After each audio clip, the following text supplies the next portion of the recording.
Hello students. आज हम MPSC 002 अंतर्राष्ट्रीय संबंध सिद्धांत और समस्याओं का चैप्टर 8 एशिया, अफ्रीका तथा लैटिन अमेरिका के विश्व दृष्टि के ऊपर बात करेंगे कि इन तीनों देशों की विश्व को लेकर क्या दृष्टि है, क्या सोच है। तो देख लेते हैं इन तीनों ही देशों को, इन तीनों ही एशिया को, यानी एशिया में जितने भी देश आते हैं, अफ्रीका और लैटिन अमेरिका में, ये सभी के सभी तीसरी दुनिया के देशों में गिनती होती है, यानी कि ये थर्ड वर्ल्ड कंट्रीज़ कहलाते हैं, विकासशील देश कहलाते हैं। इनके दृष्टिकोण में देख लेते हैं कि एशिया, अफ्रीका व लैटिन अमेरिका द्वितीय विश्व युद्ध के बाद बड़े गुटों में न शामिल होकर गुट निरपेक्षता की नीति अपनाई और साथ उन देशों से अलग रहकर उनके साथ अच्छे संबंध बनाए रखे। यह दृष्टिकोण उन्होंने अपनाया विश्व को शांति बनाए रखने के लिए और अपने हित में एक कदम उठाया कि हम गुटनिरपेक्ष रहेंगे, हम इन बड़ी महाशक्तियों में शामिल न होंगे और इनसे अलग रहकर इनके साथ इनकी सहायता तो लेंगे, इनकी सहायता भी करेंगे, पर इनसे अलग रहेंगे। हमारी अलग स्वतंत्रता होगी, कानून बनाने का हमारा खुद का अधिकार होगा, संविधान हमारा खुद का होगा।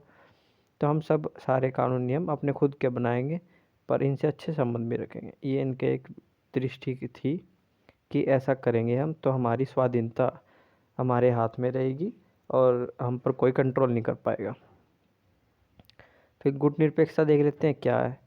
द्वितीय विश्व युद्ध के बाद, यानी और या शीत युद्ध के बाद कह लें, शीत युद्ध तो उसके बाद ही हुआ था बहुत ज़्यादा, तो फिर इसके दौरान, जो शीत युद्ध के दौरान था, उसमें ये गुटनिरपेक्षता की नीति और महाशक्तियों के बीच में तनाव चलता रहा था। द्वितीय विश्व युद्ध के बाद विश्व दो बड़े महाशक्तियों में बटा, पश्चिमी अमेरिका तथा पूर्वी सोवियत संघ। कुछ देश अमेरिका अंडर आए, यानी अमेरिका के अंडर आए, यानी उन्होंने अपने गुट में शामिल किया अमेरिका ने कि हम तुम्हें सुरक्षा देंगे, हम तुम्हें आर्थिक सहायता प्रदान करेंगे, तुम्हारे विकास में मदद करेंगे, तुम हमारे साथ रहो। और कुछ सोवियत संघ के गुट में इन्हीं ने वजहों से गए। पर जो कुछ नवोदित राष्ट्र थे, जो नए राष्ट्र थे, जो उभरने वाले विकासशील राष्ट्र थे, उन्होंने अपनी अलग पहचान बनाए रखने के लिए गुट निरपेक्षता की नीति को अपनाया। एशिया, अफ्रीका और लैटिन अमेरिका के देश तृतीय विश्व के नाम से भी जाने जाते हैं। अब गुट निरपेक्षता के उद्देश्य देख लेते हैं हम। नए राष्ट्रों की स्वाधीनता की रक्षा करना, यानी नए राष्ट्र की स्वतंत्रता और उनके नियम, उनके विकास विकसित होने की दर को सुरक्षा करना, उनको किसी के कंट्रोल में न जाने की रक्षा, ये गुटनिरपेक्षता का मेन उद्देश्य है।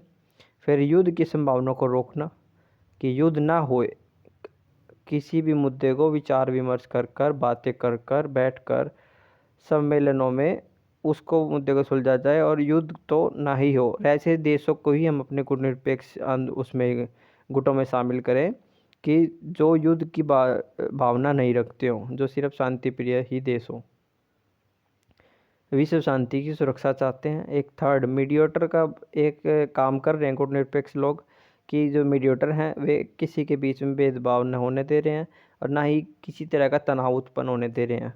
वो इस तरह से, यानी अगर कहीं हमें अपना लड़ाई रोकने के लिए अपने कुछ त्यागने भी पड़े कर्तव्य, तो वो त्याग देते हैं। जैसे कुछ हमें शांति बनाए रखने के लिए रोकना पड़े, काम कम करना पड़े, तो ये गुटनिरपेक्षता मीडिएटर का काम करते हैं वहाँ पर, यानी बिचौलिए का काम करते हैं। अब तक गुटनिरपेक्ष देशों के बीच 18 शिखर सम्मेलन हो चुके हैं। प्रथम शिखर सम्मेलन 1961 में हुआ था, जिसकी सदस्य संख्या 25 थी और वर्तमान समय में सदस्य राष्ट्रों की संख्या है 120। ये आप याद रख लीजिए। ये 3 लाइन आप गुटनिरपेक्षता के अंदर डाल देंगे तो आपको आंसर में थोड़ा वजन होगा, क्योंकि इससे पता चलेगा कि आपने रिसर्च की है, आपको पता है कि कितने सम्मेलन हो चुके हैं, वर्तमान में कितने, और कब स्टार्ट हुआ था, स्टार्ट करते समय उसमें कितने सदस्य थे, और उसकी आपने परिभाषा देख ली, उसके उद्देश्य देख लिया। आपको गुटनिरपेक्षता का उसको थोड़ा थोड़ा एक्सप्लेन कर देना, बड़ा कर देना आंसर को, एक एक पॉइंट को, और इतने में आपके 20 नंबर को 15 नंबर आराम से आ जाएंगे। बस इसको 2 ढाई पन्ने में इन पॉइंटों को थोड़ा सा बढ़ा देना है। अब देख लेते हैं गुट निरपेक्षता नए सदस्यों को शामिल करता है तो उसका आधार क्या है, उसकी बातें क्या है कि स्वतंत्र विदेश नीति का पालन करें, यानी खुद को अपने उनकी विदेश नीति ऐसी होनी चाहिए कि मुक्त बिल्कुल स्वतंत्र, कि उसका पालन करते हों वे देश, किसी की और की नीति को पालन नहीं करते हों, अपनी खुद की नीति का पालन कर रहे हो, उन देशों को गुट निरपेक्ष में शामिल करेंगे। और राष्ट्रीय स्वाधीनता आंदोलन समर्थन, यानी राष्ट्र की स्वाधीनता, अपने राष्ट्र की आज़ादी की स्वाधीनता होनी चाहिए, वो वह समर्थन करते हैं, उन देशों को हम शामिल करेंगे।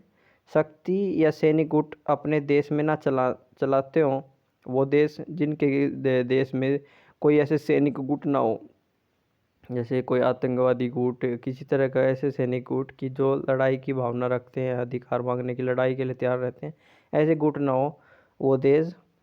तनाव कम करने वाले देश, शांति बनाए रखने वाले देश, यानी शांति की भावना रखने वाले, युद्ध व तनाव टालने वाला देश, ना कि बनाने वाला, ऐसे कि युद्ध के लिए हमेशा तैयार रहता है, ऐसे देश गुट निरपेक्षता के सदस्य नहीं बन सकते। सिर्फ वो सदस्य बन सकते हैं जो युद्ध व तनाव को टालने की कोशिश करते हैं हर हालत में। ऐसे देशों को गुट देश में शामिल करने का दर्जा प्राप्त होता है। ये होगा गुट निरपेक्षता का हमारा टॉपिक खत्म। अब मानववाद का देख लेते हैं। इसी चैप्टर मानववाद के बारे में बात किया गया कि मानववाद क्या है। एक प्राचीन अवधारणा है मानववाद, एक अवधारणा है यह मानव के इतिहास को समझने का प्रयास करती है और मनुष्य के मूल्यों एवं उनसे संबंधित मामलों पर ध्यान देता है। ये टैगोर मानववादी कवि हैं। टैगोर हमारे रविंद्रनाथ टैगोर हैं, और उन महात्मा गांधी के जो विचार हैं वे एक समान मिलते भी हैं और कुछ पॉइंटों में उनकी मतभेद भी होते हैं। तो गांधी के समान मानव की अच्छाइयों में पूर्ण विश्वास करते हैं, यानी मानव में जो अच्छाइयाँ हैं उन पर पूर्ण विश्वास करते हैं, जैसे गांधी करते हैं। इन्होंने मानव जीवन के प्रत्येक क्षेत्र में अंधविश्वासों, छोटी सोच के विचारों को दूर करने का प्रयास किया है, यानी सुपरस्टिशंस यानी अंधविश्वास, और छोटी सोच हो, जैसे लड़की नहीं चाहिए, ऐसे जो हरियाणा में होता था, उन छोटी सोचों को, ये विचारों पर दूर करने का प्रयास किया है।